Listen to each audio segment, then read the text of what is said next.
and welcome to New Heaven, New Earth. Last year, we did a program with Itzhak Bentov, a Boston-based researcher into the relationship between consciousness and the cosmos, and based upon a book which he wrote called Stalking the Wild Pendulum. This book has since become somewhat of a bestseller among people who are interested in the relationship between consciousness and the cosmos, and we wanted to, once again, get an opportunity this morning to speak with Mr. Bentov. Ben Bentov is a wonderful, loving, kind man, brave, courteous, true, all the other kind things you can say. The interesting thing about him is that he has, over the years, conducted research into consciousness. The subtitle of his book is The Mechanics of Consciousness, and what we want to try to talk about today is one aspect of it, and that is the evolution of consciousness. Ben, there's probably no theory that has had more impact on Western thinking than the theory of evolution that Darwin came up with in the mid-19th century. And ever since then, all of our thought has been along the ideas that somehow we have evolved as human beings to being who we are today. The question I want to ask you is, where do you see us now in that evolutionary development? We can say that if we take Darwin's theories as being correct, then we know that we have evolved from the apes towards humans, and now we have finally come to a point where we're humanoid in shape, we have vertical spines, we're reasonably intelligent, we can push buttons on TV, drive cars, etc., etc. And what I'd like to do, I'd like to draw maybe a little diagram, but don't worry, it's not very scientific. Let me draw what is called a bell curve, which looks somehow like this. It's being used in describing random events. And the way this works is the following, that if we assume now, let's take a following situation. Take a little town that has maybe 1,000 people in it. And we have this great desire to find out what the average height of people in this town is. And therefore we go out with a yardstick and start measuring these people. Well, we find that a very small, very few number of people will be, say, 3 feet tall, and a very, very few of them will be maybe 7 or 8 feet tall. The bulk of the population will be right somewhere here. That is, the average or mean height of these people would be about 5 feet and 6 or 8 inches, something like this. Mm-hmm. Okay. So what we find here is that this bell curve gives us a good picture of where most of the population is. That is what typifies population. We can use this diagram also to describe evolution. The bulk of the population today is this intelligent, more or less intelligent biped, all right? And with a vertical spine, and who pushes the buttons on TV and drives a car, etc., etc. Now, there is some backthrow. That is, there are some people here in this area, very few people who are still gorilla-like. That is, they are hairy. They beat their chest when they see their neighbors and a few other things. And then we have other people who are here in this corner, very few of them, who are very highly developed, because we say that evolution is now pushing mankind in this direction, away from the gorilla types towards the very highly evolved people. At this point, we're here. What's going to happen maybe 1 million years from now, 500,000 years from now? This curve is going to shift. It's going to shift like this. That is, the bulk of the population will be very, very highly evolved. We have gone away altogether from the gorilla types, no more gorillas. And what we have here now is the average man is now the retarded person in evolutionary terms. The bulk of the population is extremely, very, very highly evolved. And the cutting edge of evolution here, these are very, very highly evolved people. We can't even imagine what kind of person that will be. He may not have a physical body at all. What's the habitat, so to speak, of this group here? Well, you just go out and you find them. They're all over the place. The habitat of this group here, what do you think? What do you think you find these people here? I suspect that you would find them in universities. You'd find the people who are very bright, people who are in the leading edge of professions. That kind of thing. I mean, it's an intellectual thing, isn't it? Well, I suggest that you find them in mental hospitals, in nut houses. And the reason for that is that these people, they live in a different reality, in a reality which is very changed, and few of them are adapted to live in this reality. So naturally, they can't function very well. So the only safe place, only good place for them would be the mental hospital, unless they can integrate their different view of reality with their daily lives. Now, if they can integrate it, then we have people like Newton, like Darwin, like Faraday. These are the so-called geniuses. The thing that I'm not certain that we have talked about is, what is it that is evolving? Let's put it this way. The nervous system is the thing that is evolving, and the nervous system is supported by a skeleton of bones and muscles and tissue, etc., etc. Now, the nervous system is that thing that gives us the picture of our realities. That is, our realities, that reality which you see all around you, the flowers and the chairs and the microphones and the teacup, is given to us by our senses. Yeah. We don't see light which is beyond UV and beyond infrared. We hear only a limited scale of vibrations, like, for instance, we hear anywhere from 52 to 20,000 maximum. In other words, all our senses are limited. So, with these limited senses, we naturally are seeing through a very narrow kind of tube or very narrow slit in the total reality there is. Now, as you're evolving, what happens is that slit opens up more and more and more. So you see more and more of that reality, and we assume that we see different realities. They're not very different realities, but rather a very extended, broad view of one very large reality. The Bible mentions maybe 4 to 6 colors maximum. Yeah. That is what people saw just maybe 4,000 years ago. Nowadays, we see hundreds and thousands of colors. That is, our visual system has evolved. Our fellow mammals, like cows and horses, see only black and white. So this is one example of the evolution of the nervous system. The senses are an extension of our nervous system. Our eyes, our ears, etc., are an extension of our brain, so to speak. Okay, so now, before you were talking about the people who were the mutants, either being in the mental hospitals or being geniuses. These are people who have expanded perception, and hence they can see a reality which ordinary people at this stage of evolution are not able to see. Correct. What is the nature of that reality which they're able to see? Well, that is classified as a non-physical reality sometimes. We can take an example. Say, well, let's take a simple example. The family sitting at dinner table, and say there's a kid, maybe 15 years old, 16 years old, and he looks up and suddenly he says to his mother, "Hey, Ma, look at, there's our dead grandmother is standing in the corner." Mother looks around and says, there's no grandmother there. And she says, "Well, kiddo, there's something wrong with you. You need help." You're crazy. So you're crazy. So she takes him off to the friendly neighborhood psychiatrist, and same thing happens. The psychiatrist will ask him, "Well, kiddo, what do you see?" "Well, you'll see, well, don't you see, doctor, over there in the corner, don't you see this person standing there?" Well, the psychiatrist turns around, "No, there's no such thing." Well, and then psychiatrist says, "Oh, young fella, you're in troubles," and then he writes out a little prescription for a little Thorazine or electroshock or whatever, and pretty soon, in a matter of 2 weeks, kid is back in shape, very normal. No longer sees the No longer sees anything. Yeah. So the process has been reversed.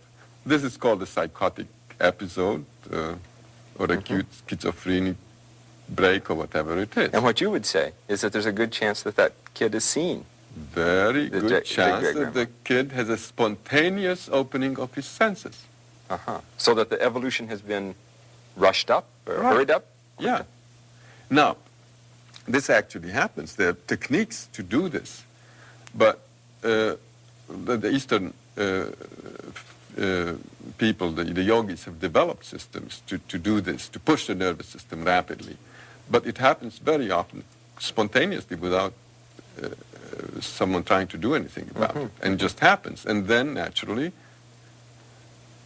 in the olden days, these kinds of things used to be called miracles. Yeah. And nowadays, there's no more miracles.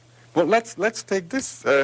And Let's. yeah, that's interesting, isn't it? Because you think of, what you call the spontaneous opening of expanded awareness. Correct. Right? I mean, that's sort of a lot of words to say something. But in an earlier time, it was called a miraculous occurrence. Yeah. Elevated consciousness. Right. A time of great revelation, of Sure. God speaking to you. Now, take like this fellow, St. Paul, yeah? He's going or walking or riding to Damascus in the olden days. And suddenly this big ball of white light descends, and Jesus standing in the ball of light, and he says, hey, why don't you lay off of my people and stop doing whatever you're doing and all that? And he's very impressed, and he's even blinded, and he falls down, and one thing and another. But anyway, he makes it somehow to Damascus, and there he starts a big campaign, and he talks about his experience and the big public relations thing, and he got the thing going. He got the church built, and the Judeo-Christian ethic came out of this, and bingo, and all the things that, that go with this. So we've got something. Yeah. Now, suppose the same thing would happen, and this fellow, so St. Paul, say, is driving down Route 128, yeah? Driving down. Route 128 doesn't go to Damascus. Well, it doesn't go to Damascus, it goes to It goes to Dedham. So, okay, so then this fellow is driving, and suddenly this big ball of light descends in front of his windshield, and there's Jesus standing in front of him, and he gets very, very impressed, and his driving naturally gets kind of wobbly. And so, sure enough, there's a cop behind him, and he says, ooh, and gets him off to the side of the road. And he says, sir, may I have your license and registration and all that? And this fellow is so impressed, and he keeps babbling something about Jesus and all that. And the cop says, well, you must be driving under the influence, right? So he arrests him and takes him in the station. Uh-huh. Then what happens is that he comes to the station, and then they tell him, well, he still is under the influence, you see. So they call an ambulance and send him off to the mental hospital. So now the reception desk, they interview him, a very short interview, and the guy puts down in the logbook that the fellow came in with an acute psychotic or schizophrenic episode with religious overtones. That's it. And this is what we did to the miracle.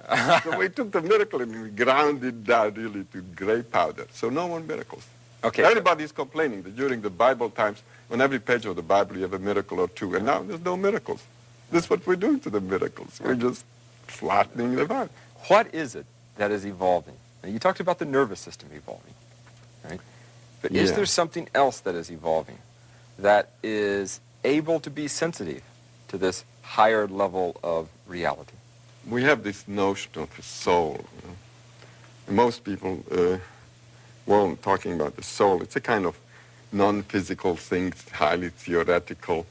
And so when you go to church, you take this soul out of the closet and polish it up a little bit, and then you go to church and you are one with your soul. Then you come back and put it back in the closet till next week.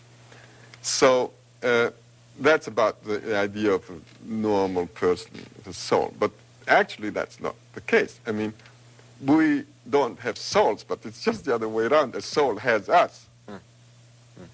So that is that thing that evolves, the permanent, eternal thing is the soul, and the body is a kind of disposable thing.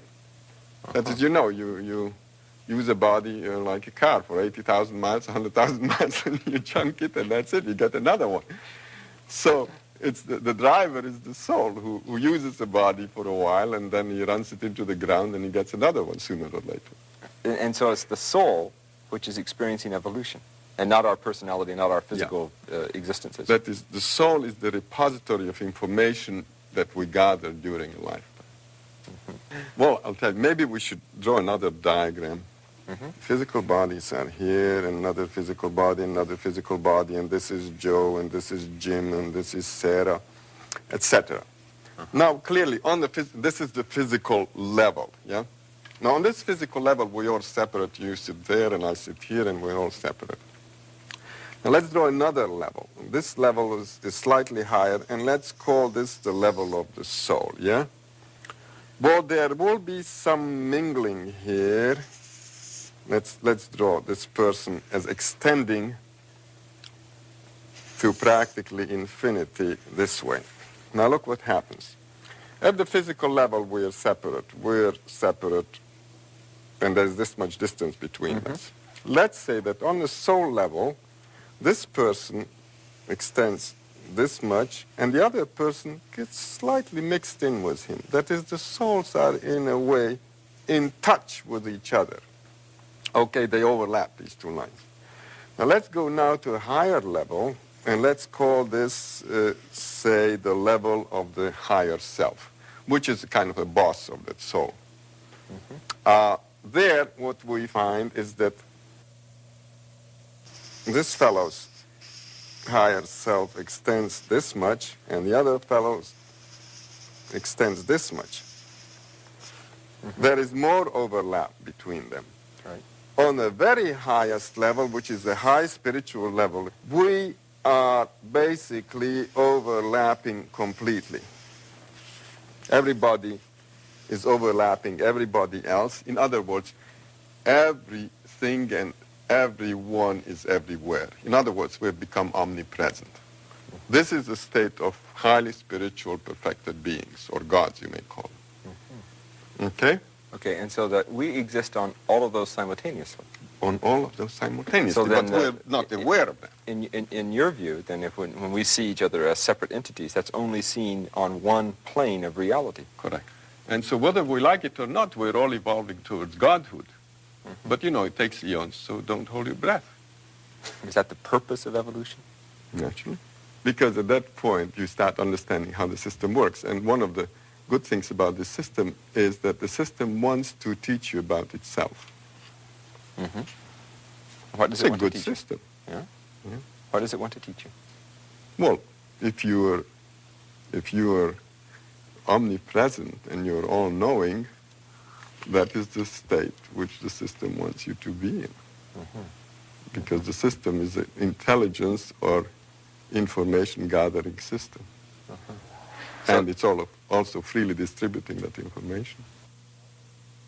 In your view, Yeah. we all started off somewhere a long time ago in which there was sort of undifferentiated matter, which slowly, millions and millions and millions of eons, evolved until a very complex organism that we now call a human being. And it has a nervous system which we at this particular point in time understand as being sensitive to certain levels of reality through our eyes, our ears, our nose, other sensory perception. And that's sort of what we call material, ordinary reality that enables us to drive cars and do our work every day. However, there is an evolutionary movement that will continue to push us beyond where we are today. And the thing which is going to be pushed is our soul, and that at some point we will have these experiences of elevated consciousness in which higher realities are not only seen but lived, and ultimately we come into perfection. Whether we like it or not. Yeah? Can we speed that up by doing anything? Yeah. Well, you use the meditative techniques which push the nervous system a lot faster than the normal evolutionary rate. Those techniques are available, but you don't need to do anything. It's going to happen anyway. It's going to happen. What a view. It's a very big, bright view.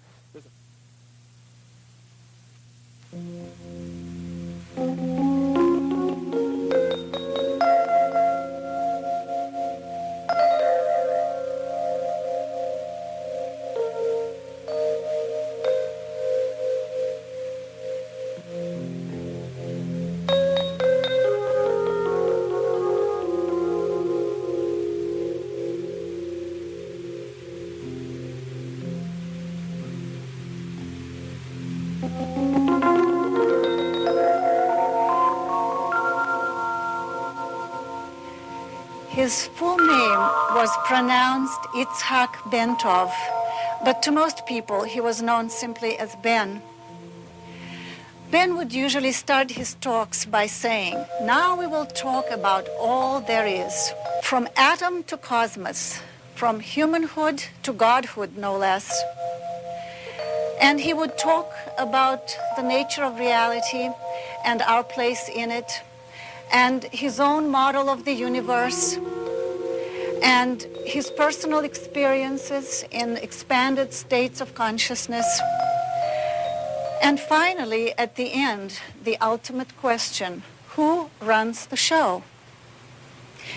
Ben had a tremendous sense of humor and a capacity to explain very complex ideas in a very simple and understandable way. And he illustrated his 2 books with his own cartoon-like drawings. Niels Bohr has said, "Some things are so serious that one can only laugh about them."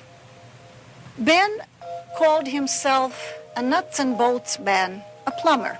He was trained as a mechanical engineer, and somewhere along the way, he started meditating, and his consciousness opened up, so that reality began to be perceived by him in 2 ways, 2 kinds of knowledge: the linear, scientific, objective knowledge, and the direct, intuitive, inner knowledge of a mystic. And the combination of these 2 gave him a unique and a very unusual perspective on the nature of reality. First of all, he saw reality as a hologram. It's a totality in which every part is related to every other part, and they're all interdependent. And this hologram he perceived as vibratory in nature. In other words, as he said, it's an off and on reality, and we are only part-time here. It's an oscillating field. And it may appear to us as a continuous reality, whereas in fact, it's like a film composed of separate frames.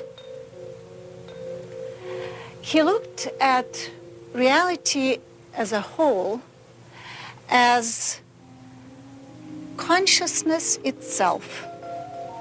Consciousness in the state of evolution, of unfolding itself to know itself. And there is nothing outside it. So that the physical reality, the manifest world, is only another expression of that reality, which is consciousness, or existence itself, aware of itself. And matter is then another expression of consciousness at different levels of evolution, so that one can look at reality as being composed of an innumerable number of levels of reality, each level having its corresponding level of consciousness. And reality is perceived by those who are experiencing it only on the level of their own evolution of the nervous system.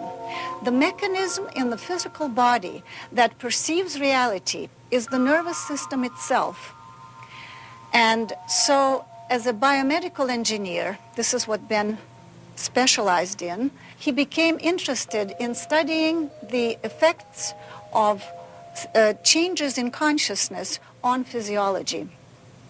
And I must say that Ben, whenever he talked about these matters, never claimed this to be any sort of ultimate teaching. He spoke about this as a working model. And he would say, "I speak from my present level of ignorance, because ignorance grows exponentially. The more questions you ask and the more answers you get, the more questions there are to ask. So it's an unending process of unfoldment of consciousness." And Ben saw reality, or I should say reality unfolded itself to him in the form of structure, because he dealt with mechanisms. To someone else with another background, reality would reveal itself in terms of, let's say, poetic metaphor or vibrations of different sounds to a musician, so that we all are like snowflakes, all similar, yet all different.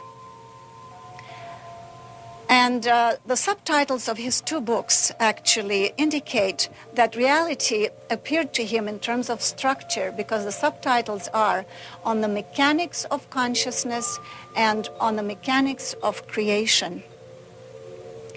So Ben has designed instruments to study these physiological changes that occur in the body when a certain energy rises through the spine. In the East, it's called Kundalini, or coiled serpent. It rises up the spine and awakens certain energies in the body, which allow perception to become broader, and the brain functions then on a different level. He called it his model of Kundalini. Ben looked at reality as being driven by the force of evolution to infinity as consciousness unfolds itself. So in this graph, this arrow would represent the energy of evolution. And the bell curve, so-called, is a method to show graphically statistical data. And if the peak of this curve represents the average level of consciousness of humanity now, and the lower end of it shows the lowest level of consciousness, let's say the mafia types, as he used to put it, then the cutting edge here, the highest edge, would be individuals such as Einstein or Leonardo da Vinci. Now, as evolution pushes this ahead, some years from now, this bell curve will assume this position. So what will happen? That the average consciousness will be where the advanced consciousness is today. The low level will be where the average is today. And the high consciousness of humanity at that time will be something that we can hardly imagine. Because as he used to say, the potential of the human nervous system is enormous, and we really don't know where it's taking us, from humanhood to godhood. And this chart shows an experiment that he did with a subject sitting on a chair that had a device attached to it called ballistograph. And the ballistograph is something that picks up micro vibrations of the body. So the large curve that you see reflects the motion up and down of the subject as the breathing occurs. And then the small wiggly lines superimposed on that indicate the heartbeat. The lower part of the chart shows the same individual in a state of deep meditation, which also means deep relaxation. And look what happened. The breathing is practically gone. It's a straight line. And what was a disrupted pattern of the heartbeat has turned into a regular sine wave. And looking at this as an engineer, Ben said, this is an effect of harmonization of all the frequencies within the body, and the body is now resonating like a tuned instrument. And he came up with what he called the Kundalini syndrome model. In other words, when this energy in the spine rises, the harmony occurs where the vibration turns into the sine wave at 7 cycles per second, or 7 hertz, as compared to the regular disrupted pattern.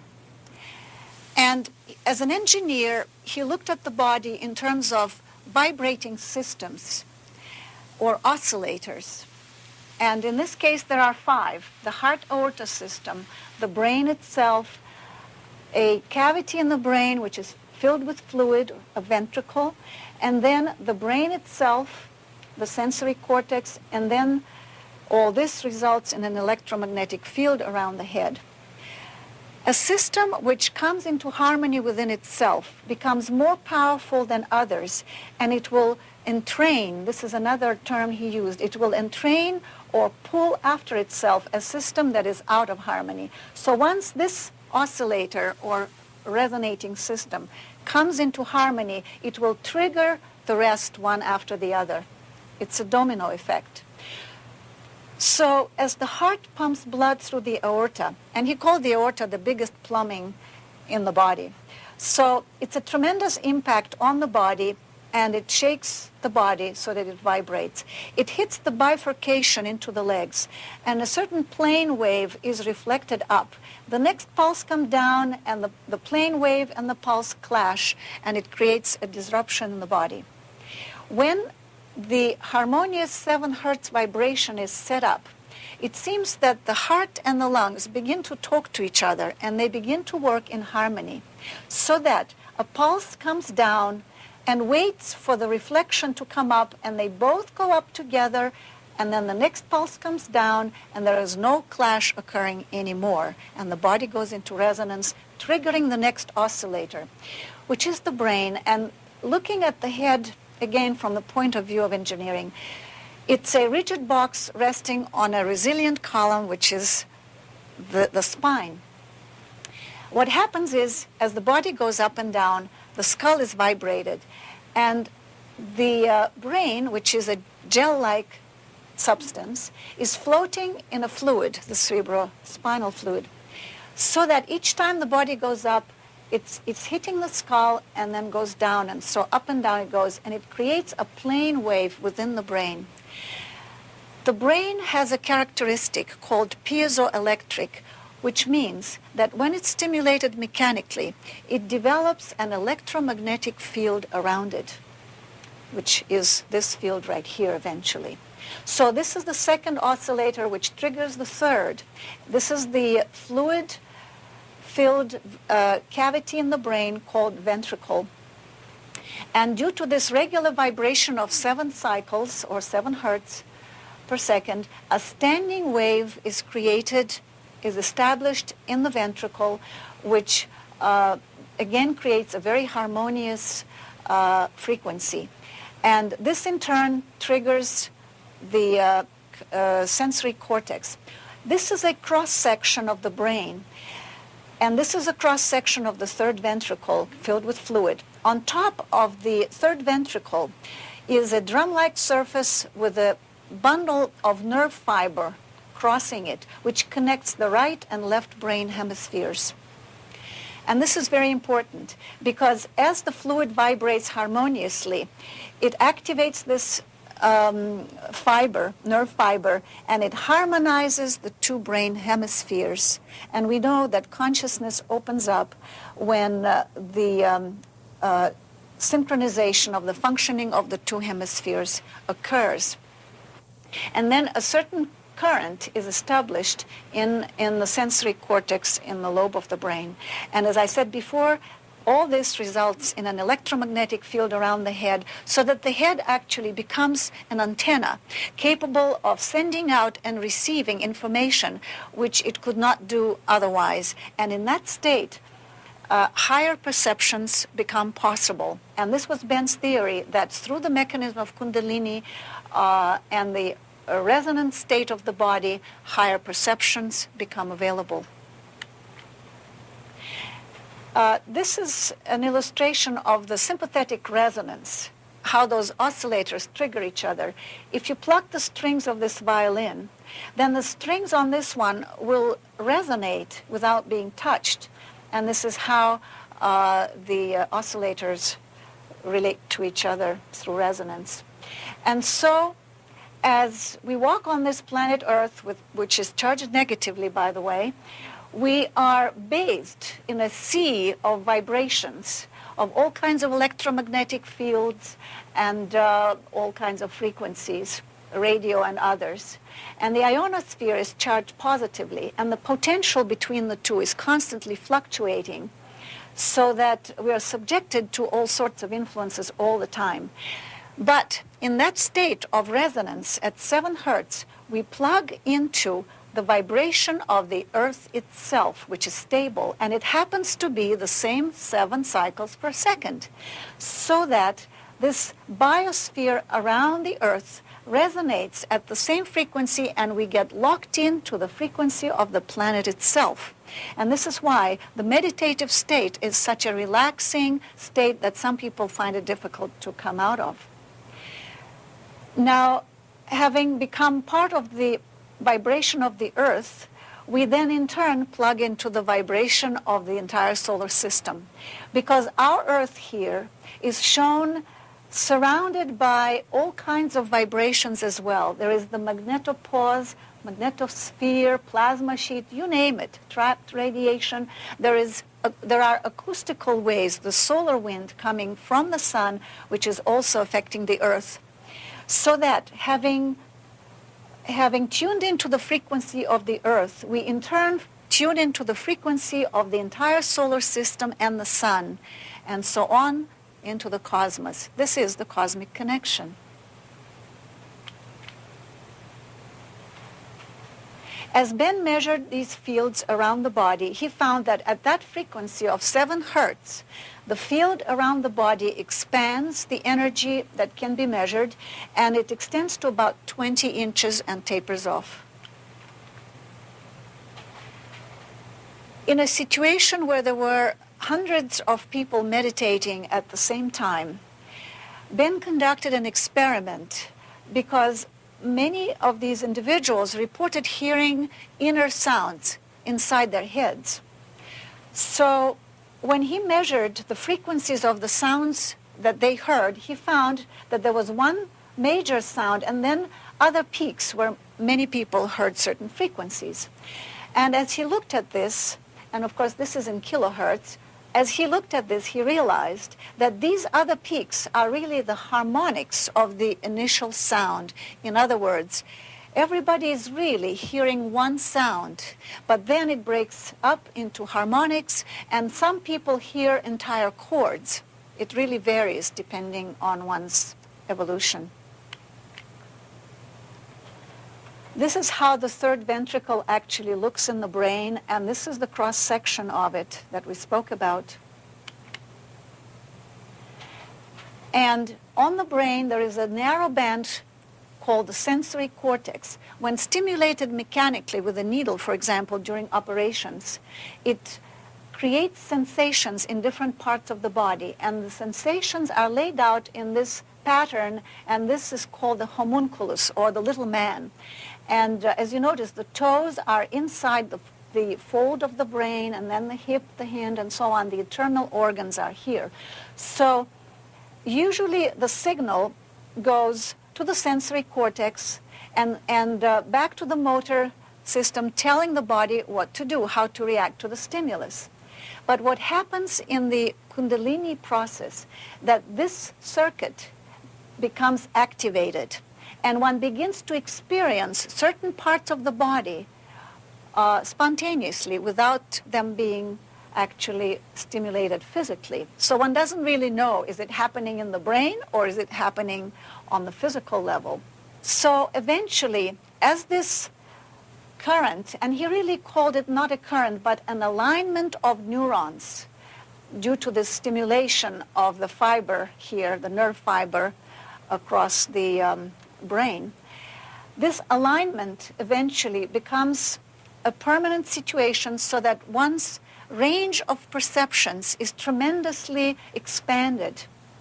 And another thing that happens is that this current or alignment goes also through the pleasure centers, so that actually a person in this state is in a state of bliss, and a yogi sitting in a cave in Himalayas is actually having a lot of fun. So nobody's forcing them to sit for days on end cross-legged. And as Ben said, you can speed up the process of evolution, but we're all on this conveyor belt, and nature is carrying us along, and we will get there anyway, from humanhood to godhood, whether we like it or not. So eventually, as this current continues, starts at the toe and goes up around the body, and it opens up certain energy centers in the body known as chakras.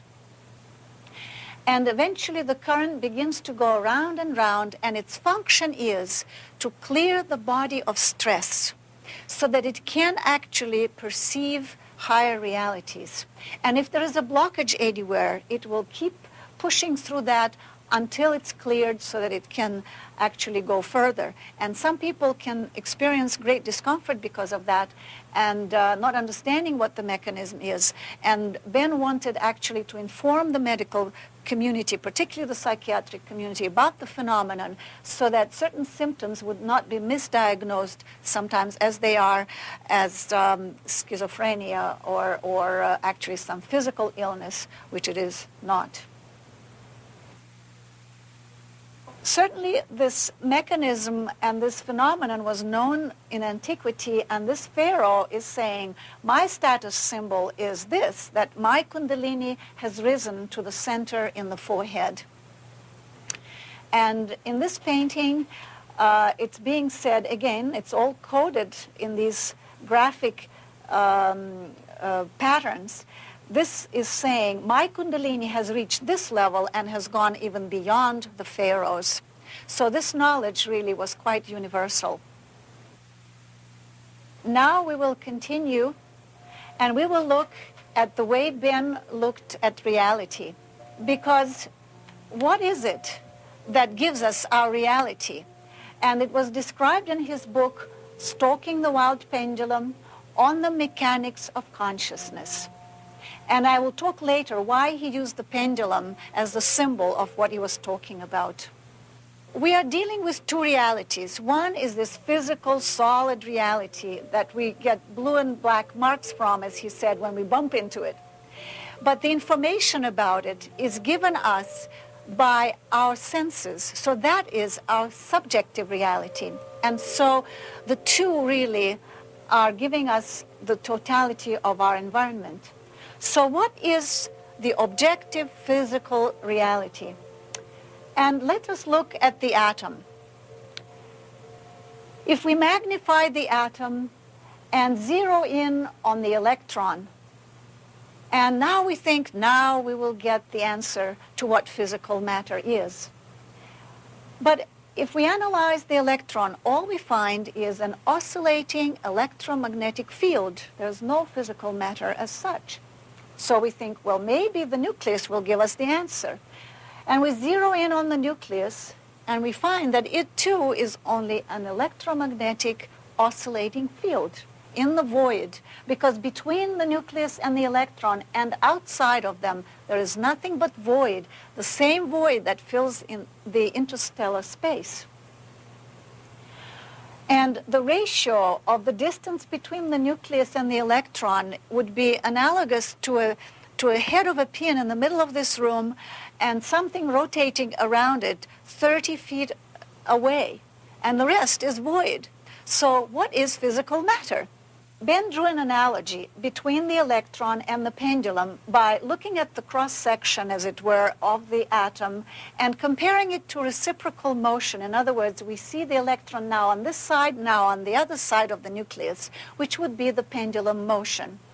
So what happens in the pendulum? It stops, it moves, stops, and moves again. In other words, it's action and rest, action and rest. If you took an actual pendulum and would swing it and attach a pin to it, and you would draw a piece of paper under it like this, it would describe a sine wave. Here the pendulum moved and stopped, moved and stopped. And reality really are the spaces between the points of rest. We perceive reality when there is motion. And reality is really nothing but oscillating fields in the void. And the reason I can touch this screen and I don't go through the floor is because my atoms, or the electrons of my atoms, are actually repelling the electrons of the floor. But if I would speed up my vibration, then I could very well go through the floor. So that it's the interaction between the atoms in this reality that gives us the illusion of solid matter. So how do we get information about this solid physical reality? It is through our senses, through the subjective reality. So let's look at that. How does the neuron work? If this is a neuron, and this is the baseline when the neuron is at rest, when it's stimulated by something, and it doesn't care whether it's a loud noise or a bright light, it simply says, ouch, I'm being disturbed. So the more such spikes you have on the baseline, the more intense the stimulus. But somehow through a miracle of our physiology, our brain can construct our reality out of these spikes that simply indicate a stimulation of the nervous system. And we see beautiful flowers and animals and the sky and so forth. And as we know, our senses are very inadequate. They're very limited and imperfect. Even bees, for example, can perceive ultraviolet light, and dogs can hear the ultrasonic. So that we see reality through our senses only through a very narrow slot. And the rest is really unknown to us. And so we're looking at the physical objective reality, which is oscillating, as we saw, through another system, our subjective reality through our nervous system, which also perceives it through action, rest, and action, and rest, and action, and rest. So one oscillating system is looking at another oscillating system, and the picture is very blurred indeed. We can extend our realities through instruments, telescopes and microscopes, but in the final analysis, it is only our senses that give us the knowledge. So our subjective reality then is the sum of impressions conveyed by our senses, coded in periods of action and rest, which are oscillating electrical states of the nervous system. And we're constantly comparing one thing to another. Otherwise, we would not perceive reality. For example, if the muscle of the eye is anesthetized, then we do not see anything, because the eye needs to scan all the time in order to see something. So both realities become real due to a change occurring between two states of rest. When there is change, there is motion, and when there is no change and a total state of rest, then reality, as far as we are concerned, disappears because we cannot perceive it. So let's look at the overall picture. Here is the atom, and it can be represented as a sine wave of motion and rest, which is analogous to the motion of the pendulum. Now, let us take a hypothetical situation where we are taking a wavelength, let's say a red photon, which has a very large amplitude. The distances between the points of rest are very far apart. And then we take the same, let's say 1 inch, in other words, the same unit of frequencies, and we speed them up so that within the same length we have many more ups and downs, and let's say it's a violet photon, and then the points of rest get a little closer together, but we get more of them within that span. Then we speed it up even more, let's say the gamma rays or X-rays, and we see that we get even more spikes and or waves, and they get even closer together. Now, let us imagine a hypothetical situation where the speed has become so fast that it's become infinite.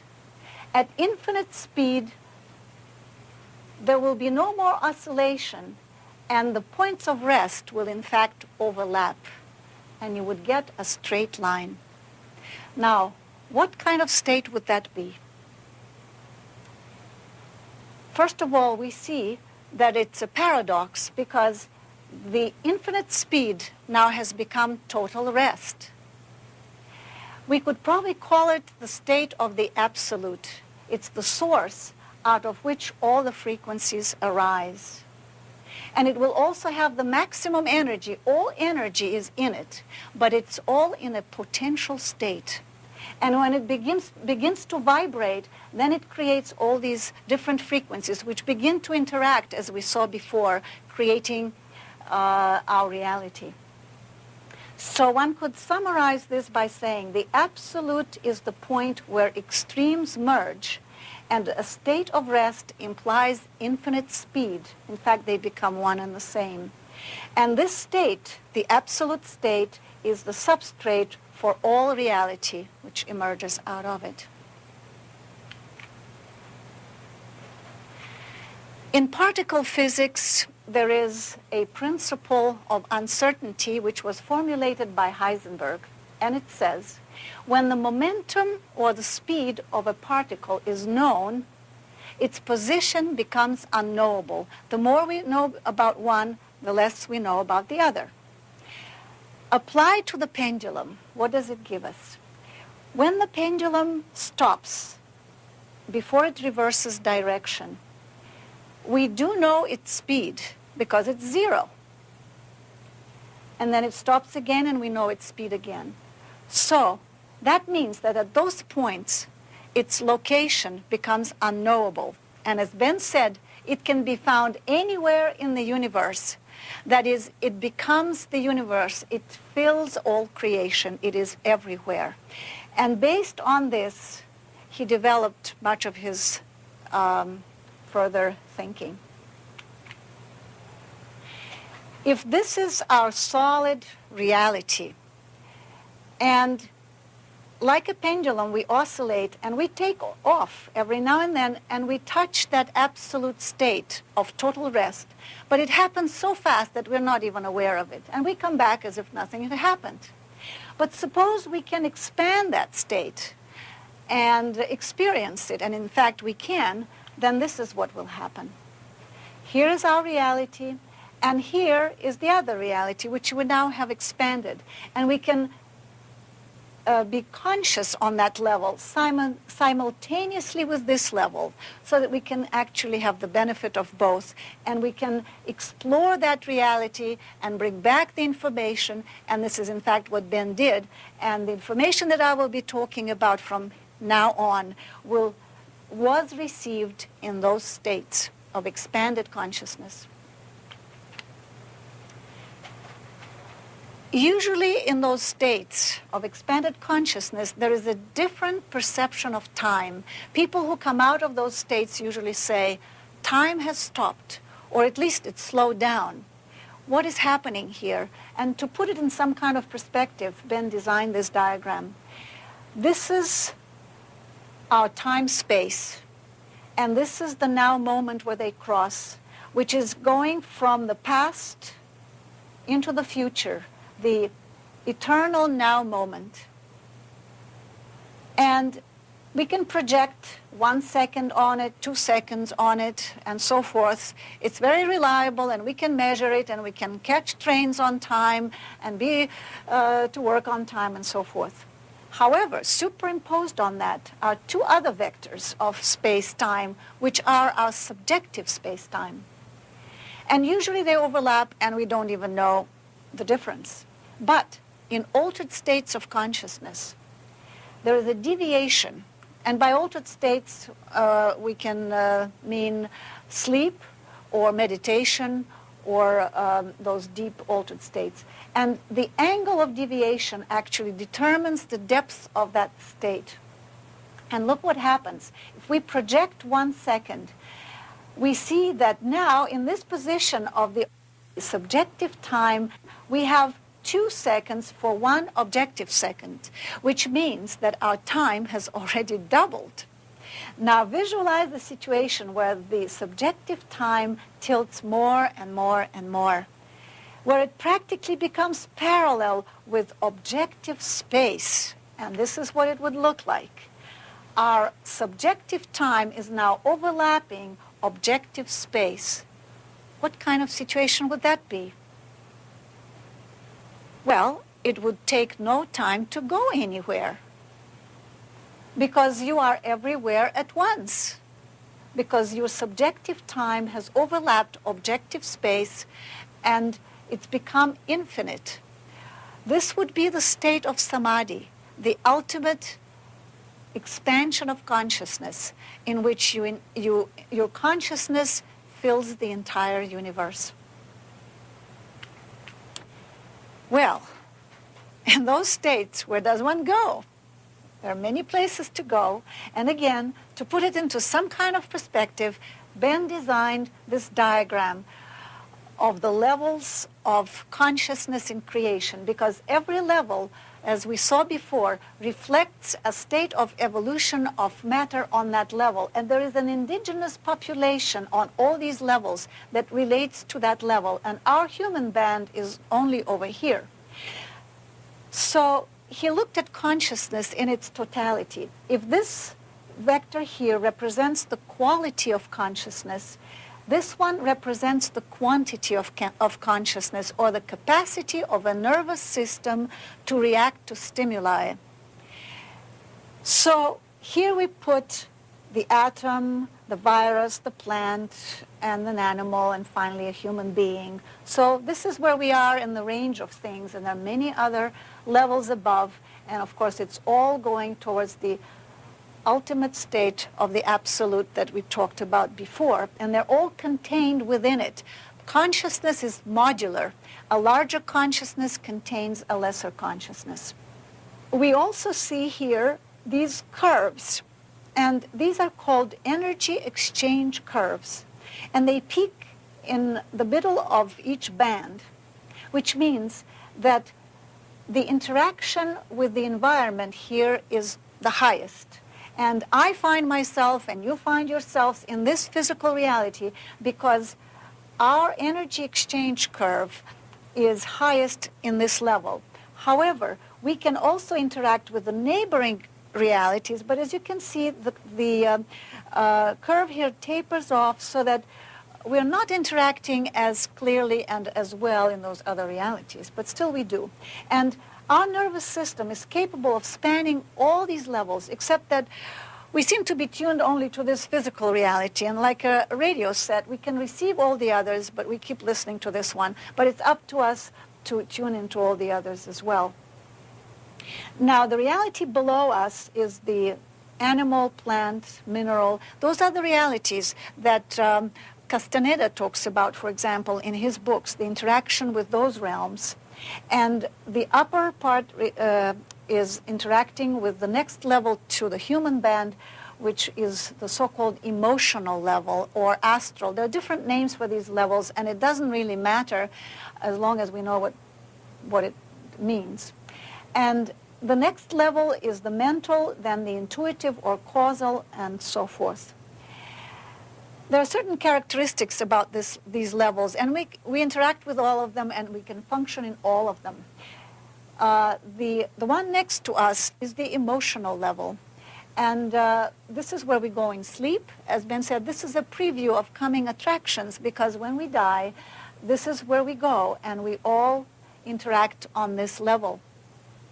The next level is the mental level, and emotions, in fact, are not allowed there, so that before you can cross the boundary, it's almost as if there is a customs official who says, any emotions to declare, and down you go if you can't release emotions that are negative. Actually, the emotions such as fear or anger. However, love, which sometimes is perceived as an emotion, is what Ben called is the glue of the universe. And without it, in fact, you can't even go higher.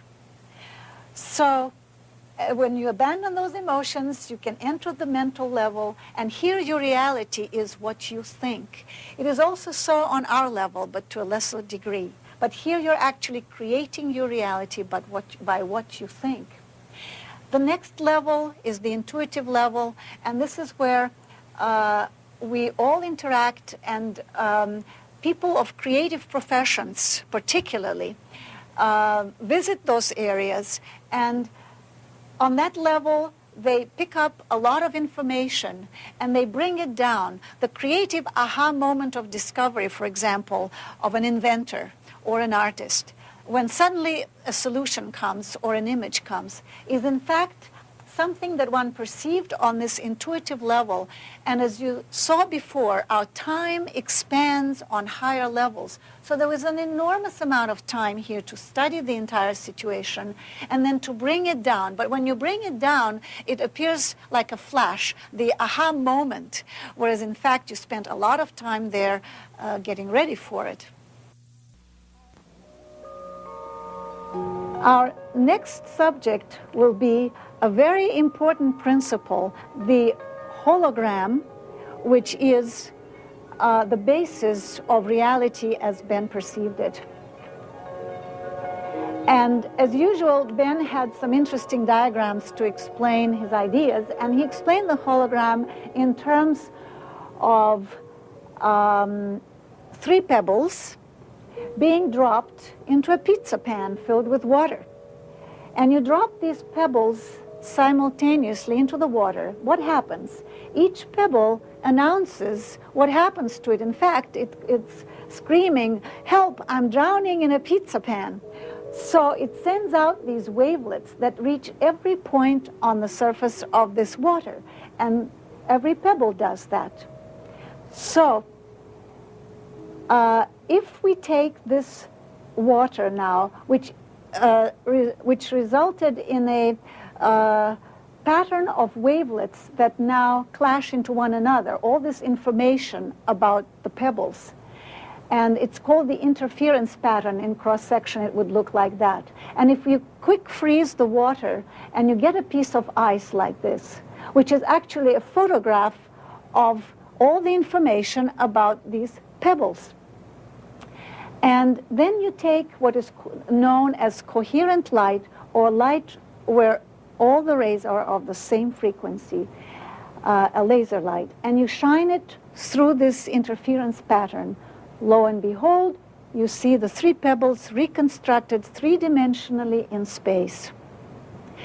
This is the important part of the hologram, that all the information is contained in this pattern, and every point of this pattern contains that information, because if by mistake you break this piece of ice and you end up with a little sliver of it and you shine the same light through it, you will still get your 3 pebbles.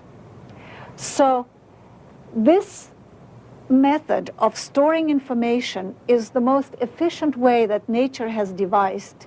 And so Ben was a great believer and observer of the phenomenon of the relationship between the micro level and the macro level. When nature comes up with a method that really works, then it will be repeated on all these different levels, and we see more of that later. This is an actual photograph, if you can see it, of waves interacting with each other, creating this moire pattern of waves. It will actually look something like that. And here, if you shine this coherent light, the 3-dimensional object gets reconstructed. Now, if instead of those 3 pebbles, we substitute 3 individuals, because we, like the pebbles, are constantly sending out information about ourselves in a variety of ways. And all these fields are interacting, creating a hologram, an interference pattern, and you could say that human consciousness is one big hologram of information about humanity as a whole. We are one mind, one consciousness. And of course, the implications of this are stupendous, because if we realize that everything that we do, that we think, affects not only us, but everyone else, and not only everyone else in humanity, but it also goes beyond the boundaries of our planet. And another way of looking at this would be to see these 3 pebbles, or 3 separate individuals who feel themselves so isolated on this physical level. But if these lines here indicate ever-widening consciousness, we notice that on these higher levels, we begin to interact. So these 2 are interacting here, these 2 here, but all 3 are interacting on the next level. And if you visualize humanity being composed of these separate dots and billions of us, then on the highest level, we are all interacting and we are all one. And of course, you can look at it in reverse, that here is human consciousness, all one, and it sort of percolates down or dribbles down into these separate units, and we all think that we are so separate. And as we interact, we entrain each other. As we saw before, there is a principle of resonance and of entrainment or rhythm communication. In other words, a consciousness that has done its homework. This is a teacher, a guru, who has advanced somewhat beyond the others. Then his energy, his consciousness will be more coherent, it will be more harmonious, and like those oscillators that we looked at, it will entrain and pull after itself consciousnesses that are less evolved. So now in this next section, we will be looking at the model of the universe that Ben came up with as a result of his personal experience. But before that, we will look at the model of the universe according to the Big Bang theory as postulated by Gamow.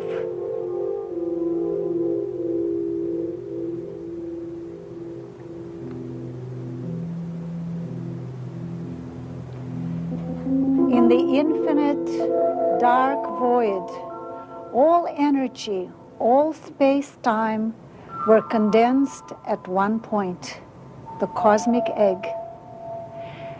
And this cosmic egg, for a reason we'll never know, exploded. And it exploded evenly in all directions, and the energy went out in the form of light radiation, photons. Gradually, stable particles were formed, protons, neutrons, and gases began to form. Helium and hydrogen gas were formed. And the gases condensed into stars with heavier elements forming in their cores. And the stars were condensing into galaxies, into clusters of spiral and other galaxies. And as the stars aged, they turned into red giants. And in dying, they would explode, scattering cosmic dust through the universe. And this cosmic dust containing heavier elements would condense again into clouds and new stars and planets.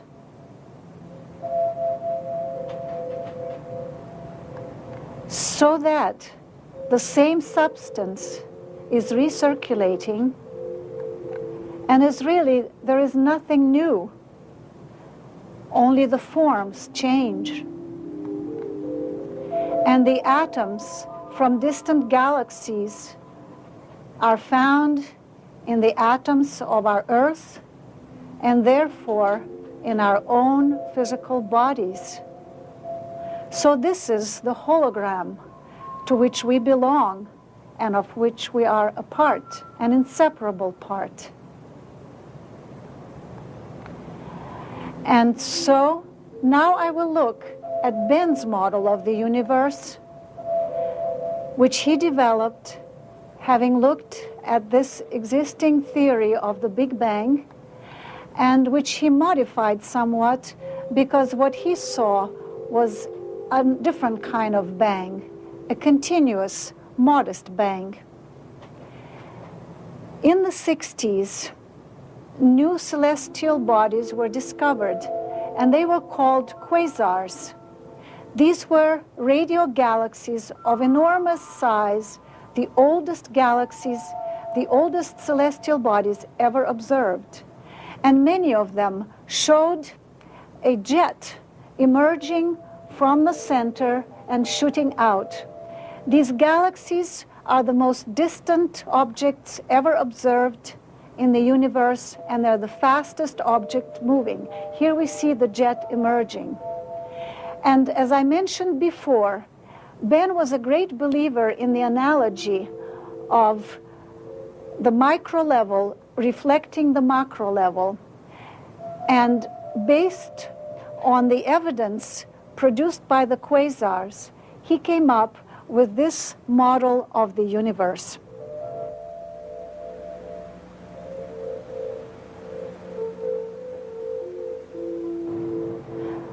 What Ben was saying is that actually this is a prototype of what happened in the beginning of the universe, and that the quasars are the chips off the old block, and that cosmic egg, instead of expanding evenly in all directions, or isotropically as it's called, it actually was an explosion in one direction, like a balloon pricked with a needle.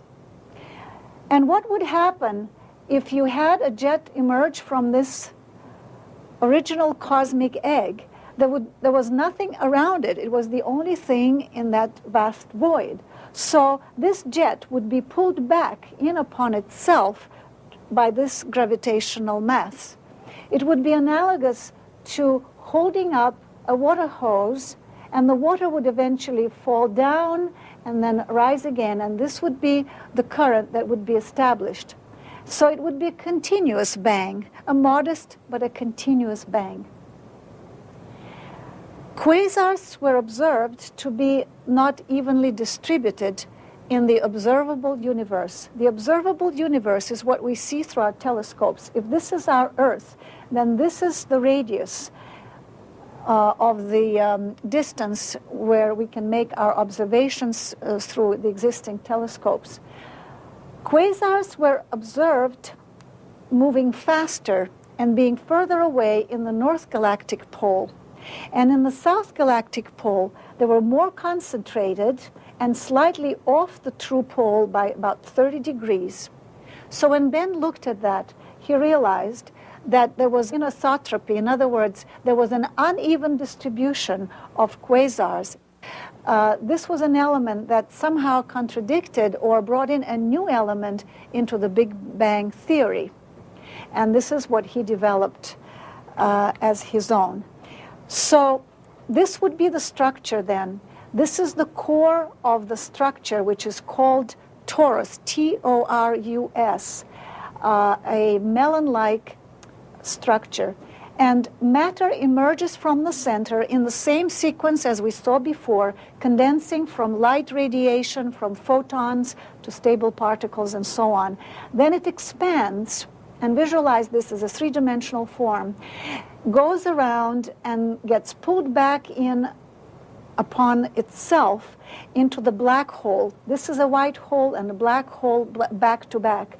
This is the gravitational collapse as galaxies are pulled in to the black hole and then re-emerge as energy again on another round to go around and around again. And each time matter goes around, it gets refined. Its consciousness is on the next rung of the spiral. This is where Ben would place our galaxy, the Milky Way galaxy, because quasars were found off the true galactic pole in the south. In other words, he said, we may be looking straight back into the jet here, whereas the other side showed the quasars further away and moving faster. That means that they were entering this expansion where matter is rarefied and goes around. Now, if we equate matter with consciousness, and as I said before, there is nothing but consciousness, and matter is only a form in which consciousness appears. So in that case, the expansion that our galaxy is now entering, the expansion of matter, could also mean the expansion of consciousness. And this could explain perhaps why we are experiencing a certain change in consciousness on this planet. This would be the core of that torus structure. The white hole through which energy emerges, condenses, becomes matter, goes around, gets pulled back into the black hole. And between them is what might be called the singularity point. In physics, it's a situation where laws no longer apply. And here, a transmutation occurs of matter that has condensed to an extreme, and it becomes energy again to re-emerge as a new universe. So one could say that there are several phases to this trip of matter around the torus. Phase one, from energy to matter through expansion. The ultimate expansion is at this point. Then there is condensation, and finally a gravitational collapse where the gravitational pull is such that even photons can't escape to tell the story. That's why it's a black hole. As you recall, we talked about the interference pattern of information, which is the hologram. Remember that every speck of matter on the surface of this torus is sending out information about itself. Our galaxy does, and so does a galaxy and many other galaxies which have gone ahead of us.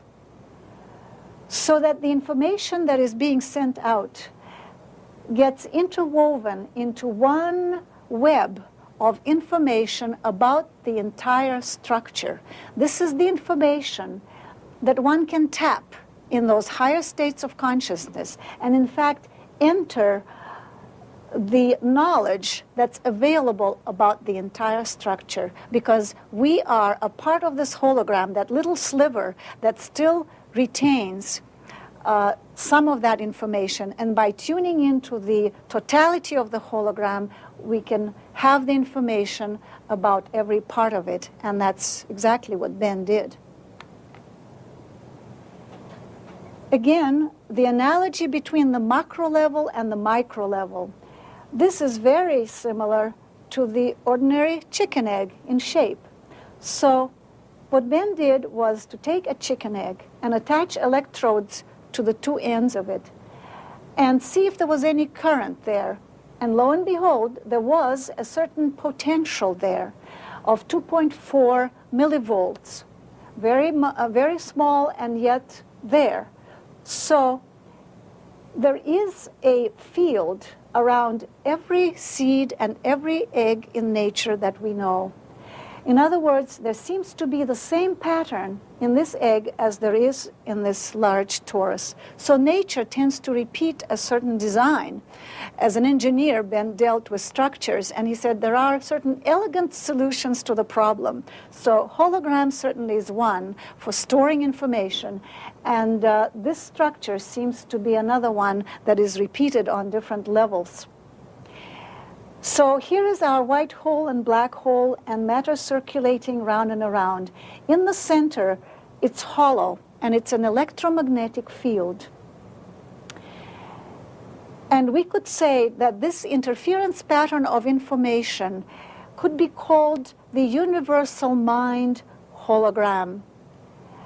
And also, the concept of time enters here, because it takes time for matter to go around and for energy in the form of photons, light energy, to become matter.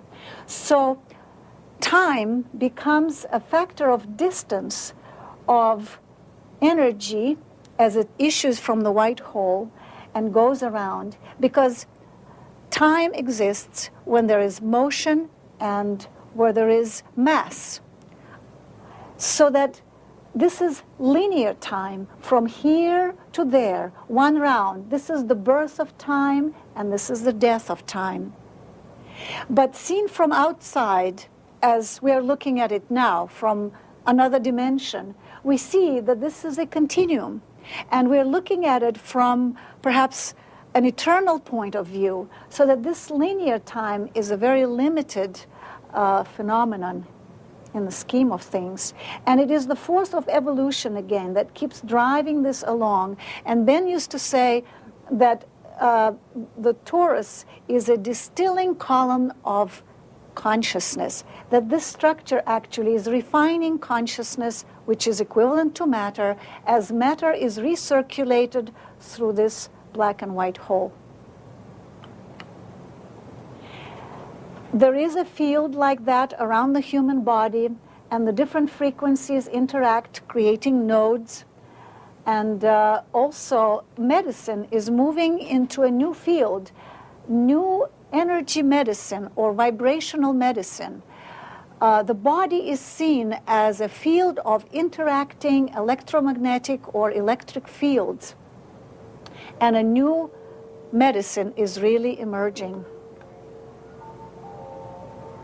So now we will look at Ben's personal experience through those higher levels of creation.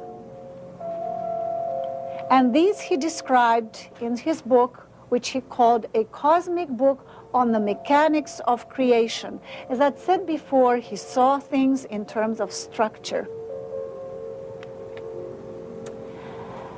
So, on that journey into the expanded states of consciousness, it's like a guided tour. You can ask questions and you get answers, and once you understand and you say, okay, I got it, the slide changes, the page is turned, and you're shown new things. So he asked, well, I've seen that model of the universe. In fact, he did perceive it in an expanded state.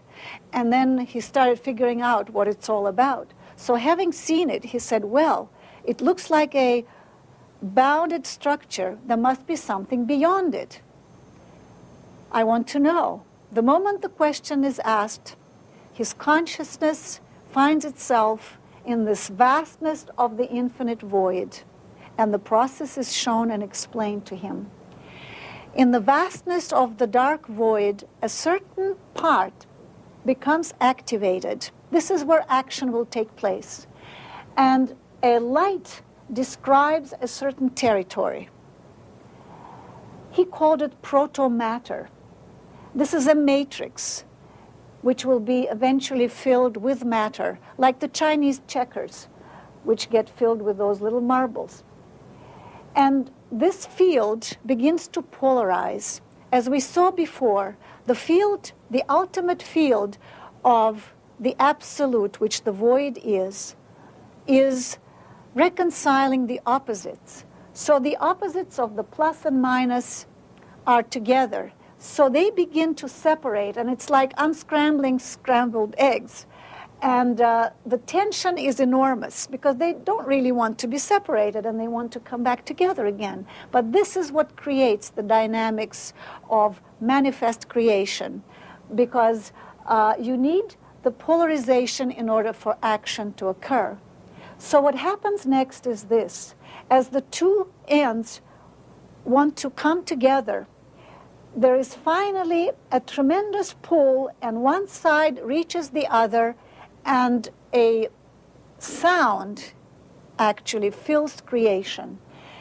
This is the sound, the first word, that creates different frequencies of vibration, and they begin to interact within this structure, and a certain current gets established and starts going around. Then there is a secondary sound, and a droplet is left in the middle. This becomes the focal point of this structure. And this is the white and black hole that we saw before. This is the consciousness whose body this is. The matter of this torus is like an oak tree in relation to the acorn. This center here, the black-white hole, is the consciousness that has the blueprint for this structure. And it's learning through the interaction of its parts, through all the particles that go around and get refined, and their consciousness is getting higher and higher each time around. this point grows in the process. It evolves. And what would you call a consciousness that is in charge of the universe? What is a consciousness whose body the universe is? And as Ben said, well, you would call it a creator. And he didn't know whether to call it a he or a she. He would say, you can't say it's a chairperson of the universe, but it is the creator of the universe who is evolving by experiencing his body in this way. Well, once you have seen this, you want to know more about it, because again, this is a bounded structure, so there must be more. And we, with our finite mind, cannot grasp infinity or eternity, so we want to see what's next. And so the moment you ask, again, the next picture is shown to you and explained. And what you see are more such luminous toroidal shapes appearing in the void, and as you approach, you see that they are arranged in a spiral, 7 universes per each rung of the spiral. This seems like a lot to take in at first, and you begin to count and you realize that there are 7 rungs to the spiral, which means that there are 49 universes. And on top of that structure, there appears to be a very luminous something, and as you approach it closer, this brilliant white light seems to have a shape such as this. And Ben, being familiar with the Hebrew language, looked at that and he said, no, I must be programming myself. This looks like the Hebrew letter Aleph, the first letter of the Hebrew alphabet. And immediately the explanation comes. No, this is not a Hebrew letter. This is an interference pattern of 4 energies interacting on this level, on this cosmic level. And they create this pattern, which is a consciousness whose body this is. This consciousness contains the consciousnesses of all the 49 creators. In other words, consciousness is modular. As we saw before with the ducks, a more evolved consciousness, a larger consciousness, will contain the lesser ones. As Ben was looking at all these things, he said, I'm just a tourist. I'm snapping pictures and bringing them back. I don't know what I'm looking at. And I'm just one of you all. We're all on this cosmic journey on a bus, except some of us have window seats and some have aisle seats. I happen to have a window seat, so I can share with you what I'm observing. So he had no explanations for these except that he was seeing something and then asking questions. So as he approached this Aleph a little closer, what he saw was that the front of it was a brilliant white light, and the back was dark, and it looked rather three-dimensional. It's a hologram. And there are 22 such forms, interference patterns, emerging from the luminous side, and they look exactly like the Hebrew letters.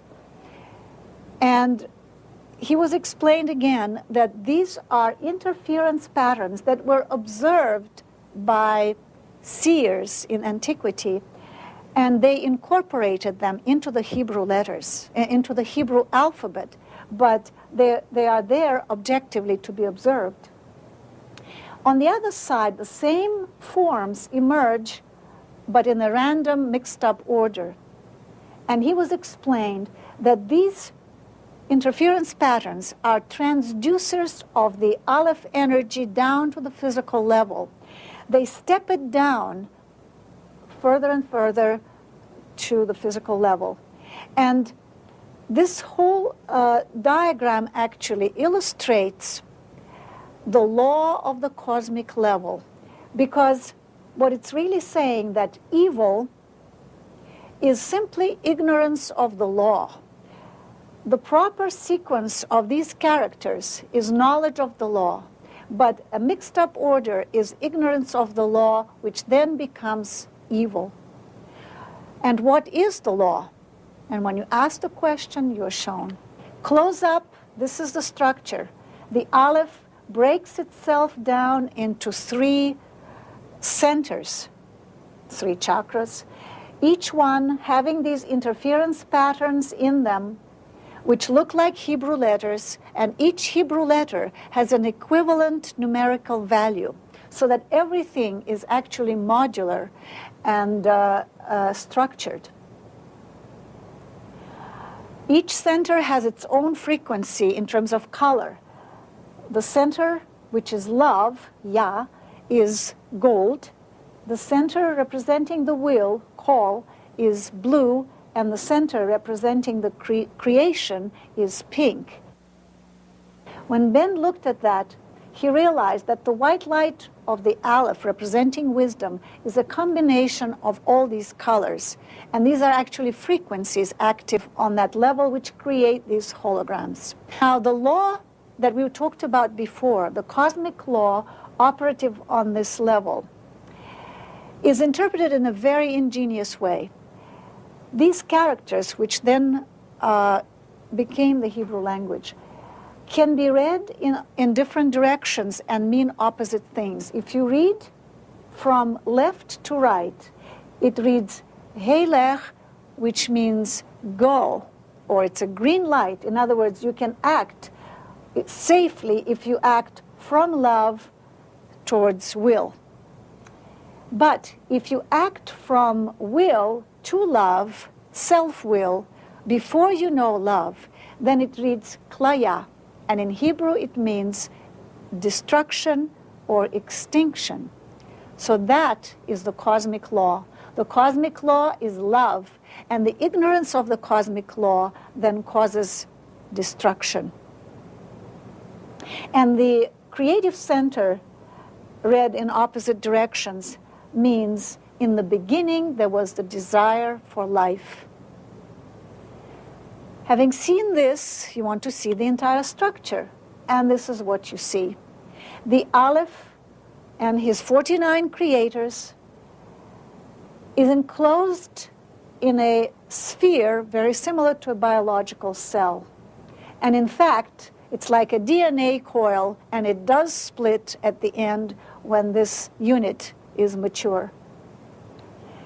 So, having seen this and the current constantly circulating around this, you want to break out and you want to see what's beyond that. But you keep bumping into this wall and you can't get out. When finally you do break through, this is what you see. You are surrounded by more cosmoses, and they're pressing against each other like frogs' eggs. And you're caught in this structure. It looks like a biological structure. So, again, you want to know where it's all leading you, and you go through this structure, and this is what you find. There is a term in biology, close-packed structure. In other words, if you take a cell, you can only put 6 of the same size around it. And on top of that, you can only fit 3 so that they would be stable. And on top of that, only 1. So that from the side view, it will appear like this. It will be 1 on top of 3 on top of 7. And it will look like a pyramid with a triangular side on all sides, which is called tetrahedron. Now, what's interesting about that is that in physics, there is something known as fine structure constant, and it is 137. It is a method which demonstrates how atoms differ from each other. It determines the size of an atom because it determines the tension and the interaction between the electron and the nucleus. So it's interesting to note that the first stable structure on the cosmic level is a tetrahedron, and we, on our physical plane here on Earth, have the diamond, which is the strongest substance we know, and it has a tetrahedral molecular structure. So there is perhaps a resonance here with the cosmic level, and that's why the diamond, is the strongest substance we know. And then these units of tetrahedrons form modules of two such tetrahedrons joined together, and this is how that field of cosmoses, the frog's eggs, is formed. Once you break out of that soup of cosmoses, you discover that they are contained in turn in a yet larger sphere, so that one structure is within another. And as you examine it closer, you see that in the center of this, perhaps you should call it supercosmos, there is a hollow. And inside that, cosmos shells are being formed, and they emerge from that and evolve towards the surface. Whereas the Aleph's spiral has all those universes on the spiral evolving up towards the Aleph. So here, the cosmoses in turn evolve towards the surface of the supercosmos. And the mature cosmoses then emerge on the outside. They begin to cluster together and form a new supercosmos, and they kind of elbow their way in, pushing the other ones aside. And you see that this is a growing, almost biological structure. Now, on every level of these structures that you perceive, there is a consciousness in charge. The Aleph was in charge of the cosmos. And here on the level of the supercosmos, this form appears. And in order for you to know that it's a consciousness that you can interact with, a face or a likeness of a face will appear in it and say, I can talk to you. And in order to understand what it's saying, you merge with it, and then you begin to understand a little more about that level. And here I would like to digress a little bit to talk about consciousness, because there appear to be two types of consciousness. One that is the consciousness of the structure itself, and the other that uses that structure as a temporary dwelling.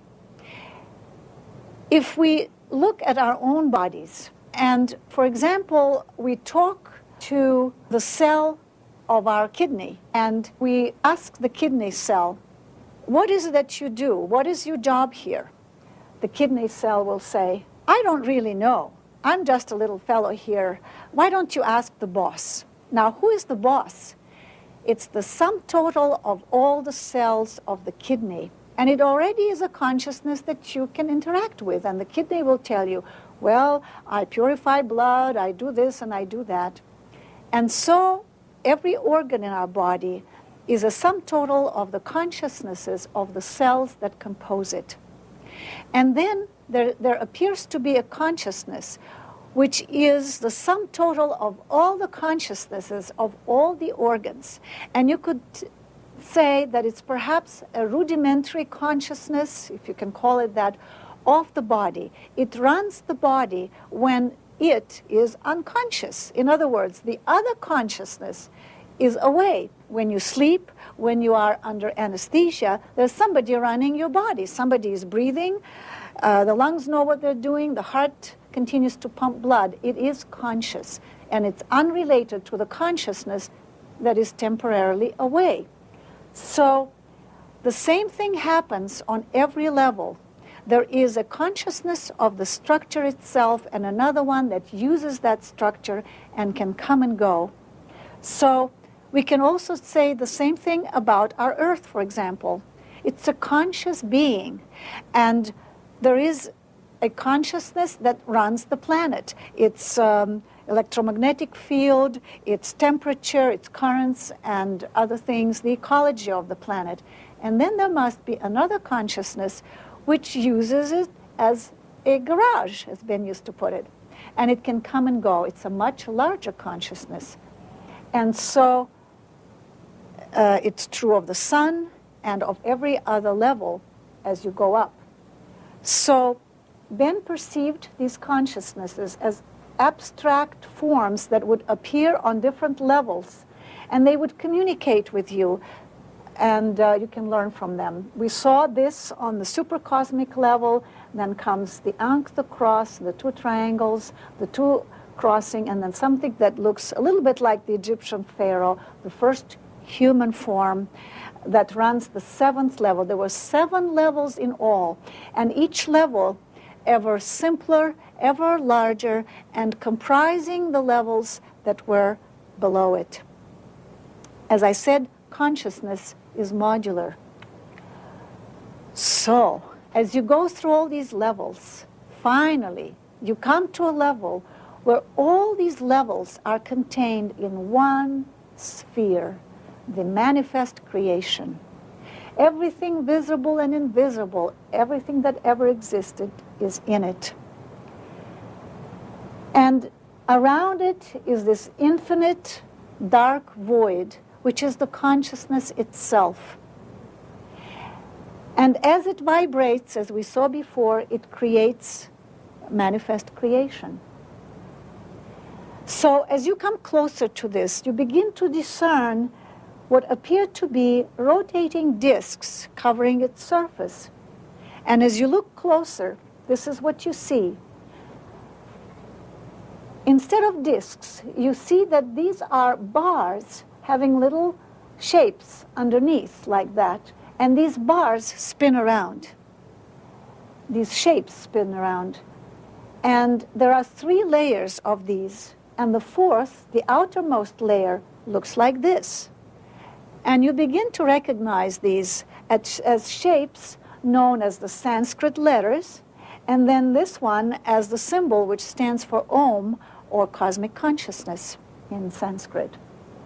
So again, you're explained when you ask about it, these are not Sanskrit letters. These are holograms, interference patterns that are active on that level, and they were perceived by the seers and incorporated into the Sanskrit alphabet.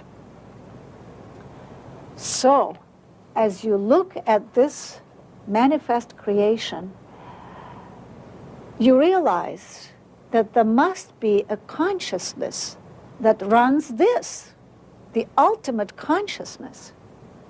And you want to understand how this structure is run and what's happening with these rotating disks. And you are explained that as this cell or as this being grows, and we saw that it's constantly expanding and developing and evolving, it expands into the surrounding void, which is pure consciousness, as we remember. So that as it expands into it, the void begins to penetrate it. And these rotating disks are acting as modulators of the void. And by rotating, they create a sound, the word of creation, which then begins to interact within itself. It's a hologram of sound, or a hologram of different frequencies that begin to create all kinds of harmonics and all kinds of additional sounds that develop out of these interactions of different frequencies. And so the whole thing is forever evolving. So then you ask, so who is the top God? Who runs this structure?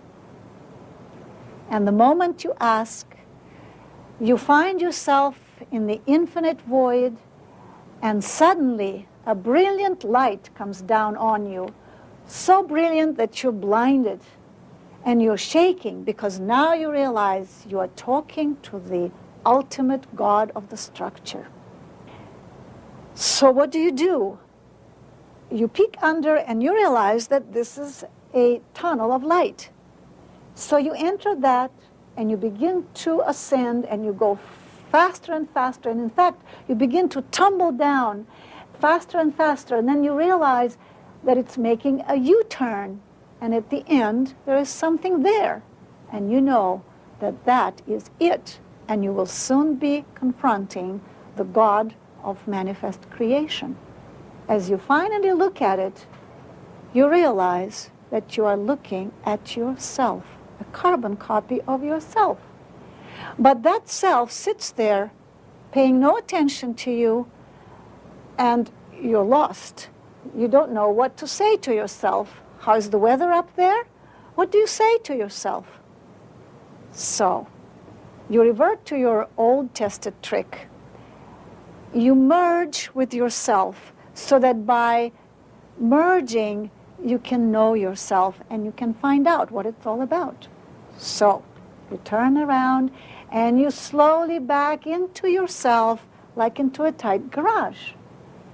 And when you finally do, what happens is that there is a tremendous bang and you become the void. Because you are the consciousness, which is the void. And that part of you that had never left has always been the void. And that observer that was watching through your eyes and guiding you through this obstacle course to go back to yourself, your higher self, was the observer that had never left and was watching you creating this whole phantasmagoria for yourself. We each create our own. And it's just a trip back home to reunite with your own self. And so we could say that we are the creators, the producers, and the consumers of our own reality because we are the consciousness itself.